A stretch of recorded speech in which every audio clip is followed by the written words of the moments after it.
Welcome to Faith and Freedom. For the next few minutes, we hope to inform, inspire, and encourage you as we discuss the legal victories and challenges to your fundamental freedoms and religious liberties. Faith and Freedom comes to you from Liberty Counsel, a civil liberties education and legal defense organization. Join us now as Matt Staver, the President and General Counsel of Liberty Counsel, explains the latest legal issues all across this country in the courtrooms of America. Liberty Counsel is winning the battle for your constitutional freedoms. Our enemies sit back and watch in delight as the failed secular socialist policies of our president threaten to bring down America without a single shot being fired. I'm Matt Barber, Vice President of Liberty Counsel Action and Associate Dean with Liberty University School of Law, in again today for Matt Staver. And joining me in studio is Deryl Edwards, a director with the law school and president of Liberty Counsel Action. Deryl, the Drudge Report recently reported paper. USA has record $61.6 trillion in unfunded obligations. That's $534,000 per household. China warns on risks of dollar holdings. I read also the other day that China has divested its 97% of its holdings, and with the dollar. They are jumping ship. I think other countries around the world, as we see the dollar falling and the gold standard essentially being undone, and the dollar, many nations talking about the dollar no longer being that trustworthy currency that can be used in international trading and so forth. I think we see the writing on the wall here that our nation is in deep trouble from a fiscal standpoint.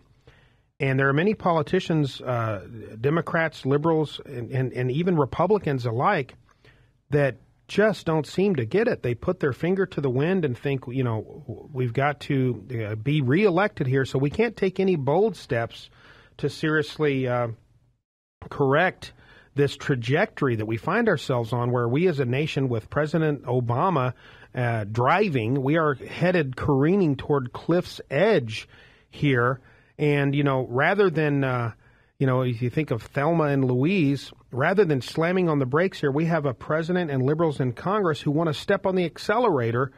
The Freedom Federation, which is the largest multicultural, multi-ethnic, and multi-generational faith-based and policy organization in the country, has about 40 million constituents combined.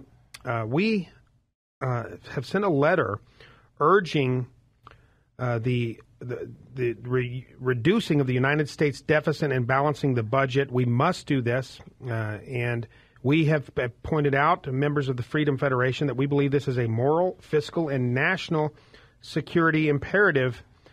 A number of the things that we have requested here that really it's unsustainable, Deryl. These things must happen. We must cut the deficit by $500 billion right now, impose spending caps that will balance the budget within 4 years, refuse to increase taxes, and pass a balanced budget amendment. That is a balanced budget amendment then takes away the leverage and the inclination, the temptation that many of these politicians have to spend like drunken sailors, to raise taxes, and continue to inflate our debt and deficit. A balanced budget amendment would say that we constitutionally must have a balanced budget. That would whip some people into shape, but I hope that our leaders will take this letter seriously and seriously consider the requests that we have made. Well, one of the prime things we point out in the letter is that sometime in the middle of 2012, the world will hit a wall, a debt wall, and it's a frightening prospect that there is only so much liquidity in the world available, and there's a very high demand, and at some point that demand is going to exceed the available liquidity.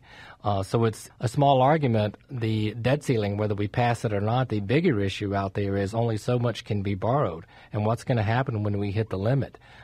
It's good that we are arguing over the debt ceiling, and one of the things we demand in the letter is to cut the deficit by $500 billion right now, immediately. Mm-hmm. We have to do that. It's not just expand the ceiling, it's cut it down. Well, we point out also in the letter that this is a moral issue, because it is deplorable that we right now, that our leaders would be so selfish as to really just play back alley craps with the futures of the younger generation. Certainly the millennial generation right now, this is going to fall in large part on their shoulders. The America that you and I grew up in, Deryl, which was rich with opportunity and equality of opportunity and prosperity, and the American dream. The millennial generation right now, if things continue down this path, they are not going to have that American dream. They are going to suffer under a more of a Euro-socialist kind of government in America, which unfortunately is, I think, what many of our leaders, President Obama included, I think they envisioned that as, this great egalitarian nation following, emulating the European model of kind of secular socialism, as opposed to the free market system that has made this the greatest nation in the history of the world. They want to dumb everything down to the lowest common denominator. President Obama, Ronald Reagan said, we are a shining city on the hill. He, unfortunately, I think, wants to take that shining city. And actions speak louder than words. He can say what a great country we are, but then his actions have the effect of taking that shining city, relocating it to on a hill, relocating it to a lower altitude along those Euro-socialist nations that he so loves and seeks to emulate. It's just unconscionable that we would put this tremendous weight on our children. Remember Rahm Emanuel's famous words, never waste a good crisis. Yeah. And so never let a good crisis go to waste. Right. And we've seen it throughout history during the times of extreme turmoil, whether it was the Russian Revolution in the early 20th century, the Mao takeover in China. Mm-hmm. It was when radical governments arose, even after the devastation of the Weimar Republic. The Nazis rose to power when Germany was just in an economic doldrums and it could not pull itself out. That's when you have strange philosophies come up, and they promise to remake the people, remake everything better, and people have nothing else to turn to. Well, the old adage, desperate times call for desperate measures. It sure seems that our liberal leadership right now is creating an atmosphere rich with desperate times. Absolutely. And in order to impose their clearly desperate measures, these radical measures, in order to grow radically the size and scope of government to follow the secular socialist model, they must create an environment where desperate times rule the day so that they can impose those desperate measures. We see that happening. They're very clever in the way that they do it. But there has been tremendous blowback thankfully, the Tea Party movement. Exactly, an election that turned things in 2010. Around. And be thankful for that, because if that had not happened, God help us where we would be today trying to fix things. At least we have people now who are causing this debt ceiling fight. President Obama has invited them to the White House to discuss it. That would not have happened had not the election had turned out had. And we've got to remember, we're only taking the first step. We have to keep moving forward. And it's really not the labels of Democrat or Republican, because there's some Republicans who are worse than some of the Democrats. Absolutely. And vice versa. It's who's going to stick to conservative principles and sound economic policy. National self-destruction seems to be a bipartisan malady, unfortunately. And so we are standing for, and what the Tea Party stands for, and what the evangelical movement, which is part of the Tea Party, the Tea Party in high percentages, 60, 70, 80% identify as Christian, evangelical Christians. So the Tea Party movement is the evangelical movement, is the Tea Party movement.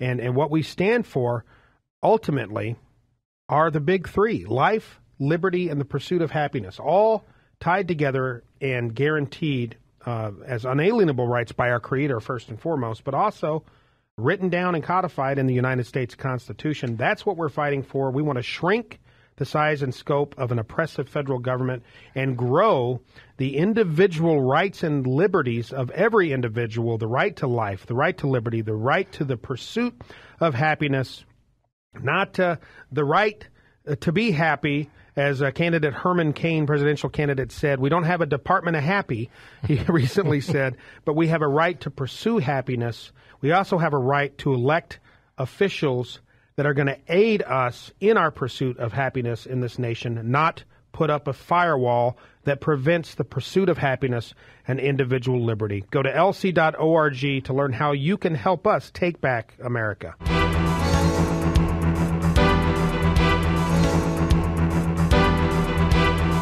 You have been listening to Matt Staver of Liberty Counsel. Our hope is to encourage and inspire you to stand up for your faith, family, and freedoms. We can accomplish a lot when we work together. Get informed and get involved today. Sign up for our free monthly newsletter, The Liberator. We will send it out to you free of charge. Stay informed with our Liberty Alert email update. Just click on the website at www.lc.org or call us at 1-800-671-1776. Tune in next time to learn more about your rights right here on Faith and Freedom.